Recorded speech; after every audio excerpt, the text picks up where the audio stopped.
In 1973, New York was a city gripped by drugs. With public outrage climbing right alongside the violence, Governor Nelson A. Rockefeller introduced strict laws to combat the problem.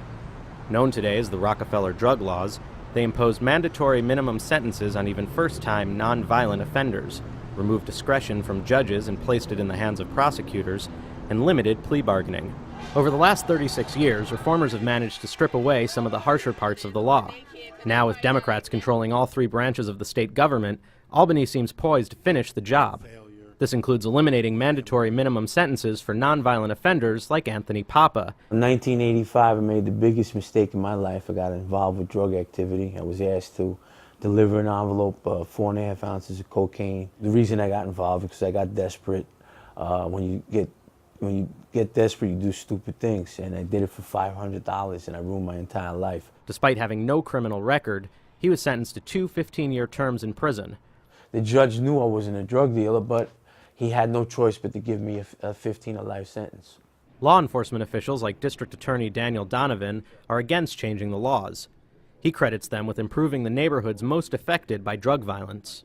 In the early 90s, we had 2,200 murders in New York City. Last year, we had less than 500. And that's all directly attributed to our ability to fight crime, to put drug dealers and drug kingpins in prison, and take people who are addicted to drugs out of the criminal justice system and into treatment. A lot of the people who were victims of the Rockefeller drug laws were first-time offenders, nonviolent offenders, but wound up serving longer prison terms than somebody went out here and did a violent crime.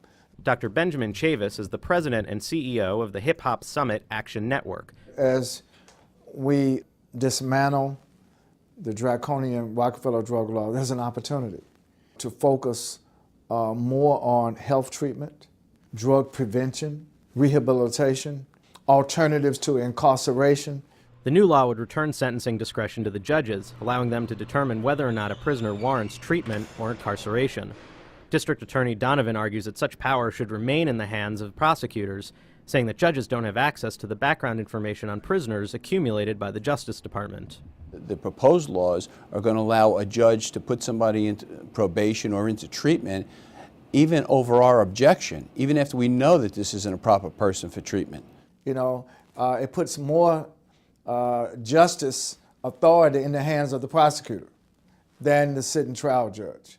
And of course, it puts the defendant at a severe disadvantage because the defendant cannot even explain to the court whatever the mitigating circumstances were. While lawmakers acknowledge that the bill will focus on treatment for many offenders, they say that the laws will still maintain harsh sentences for those who deserve them. If you are the mastermind of a major drug distribution operation, a so-called kingpin, we will permanently reserve prison spaces for you.